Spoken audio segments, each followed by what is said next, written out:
भाजपच्या गुंडगिरीवरती राष्ट्रवादीचे नेते आमदार जयंत पाटील यांनी सडकून टीका केली आहे।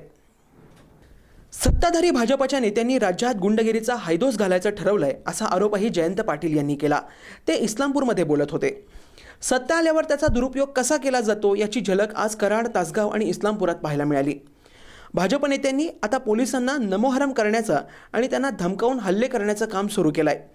हे पाहिलं तर राज्यात कायदा आणि सुव्यवस्थेची अवघड परिस्थिती निर्माण झाली आहे, अशी टीकाही जयंत पाटील यांनी केली। सांगलीची गुंडे तर कशाला आले? पोलीस असताना का उमेदवाराला मारलं म्हणलं त्यांचं इथे याचं? उभा राहायला म्हणलं कारवाई करतो आम्ही। चला चला चला, काढा सगळी बाहेर। चला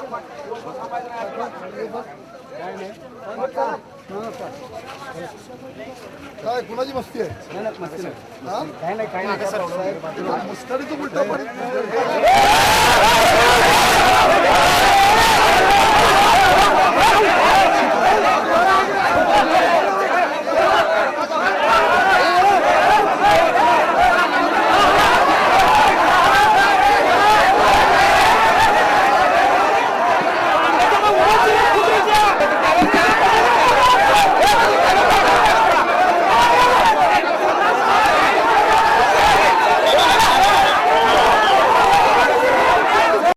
त्यात आमच्या विरोधकांना पराभव दिसायला लागला।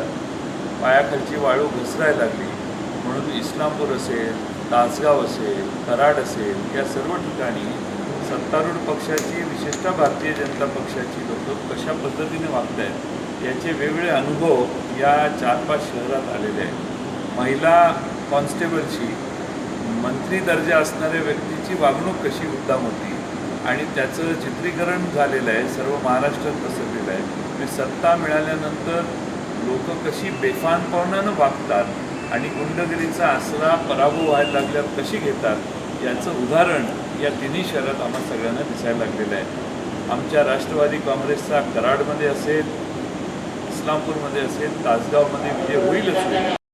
दरम्यान इस्लामपुरात राष्ट्रवादीच्या बाजूने कल दिसू लागल्यानं विरोधकांनी बाहेरून गुंड आणून इस्लामपुरात मतदारांना धमकावल्याचा आरोप जयंत पाटील यांनी केला। सत्ताधारी पक्षाच्या नेत्यांनी यासाठी प्रयत्न केल्याचा आरोपही पाटील यांनी केला आहे। काही ठराविक बाहेरगावचे, म्हणजे वाळवे तालुक्यातलेही नाही, बाहेरगावचे गुंड आणण्यात आले आणि त्या गुंडगिरीला स्थानिक लोकांनी खतपाणी घातलं आमच्या विरोधकांनी। आज भयमुक्त इस्लामपूर कायम होतं आणि ते भयमुक्त आम्ही करून दाखवू शकू। फक्त निवडणुका असल्यामुळं या शहरामध्ये शांतता निर्माण व्हावी आणि टिकावी हाच आमचा प्रयत्न आहे। आता सत्तेत असणाऱ्या भारतीय जनता पक्षाचे पुढारी आणि नेते हे पोलीस दलातल्यांच्यावर देखील आक्रमक भाषेत बोलून त्यांना नामोहरम करणं, त्यांच्यावर हल्ला करणं असे प्रकार जर घडायला लागले तर मला वाटतं कायदा व सुव्यवस्थेची खरीच अवघड परिस्थिती निर्माण होईल।